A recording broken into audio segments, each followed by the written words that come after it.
Hello जय माँ समले आज मुझे बनई कंकुड़ पत्तर पिठौ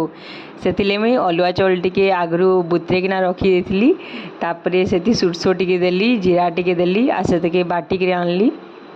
तापर से हल्दी टी देली मिर्चा गुंड टी पकईदेली नून जितकी दरकार थिला सेतकी देली जीरा गुंड टी पकईदेली तापरे से पतर माने कंकुड़ दुई दुईटा पतर नहीं किना तेल गरम कली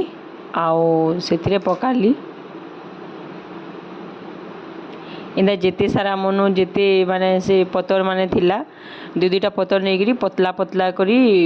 पिठौ दे करी ताके भाजली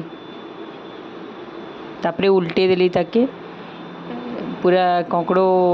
पत्तर पिठा बहुत बढ़िया होइछे। इटा मैं फास्ट टाइम ट्राए करथिली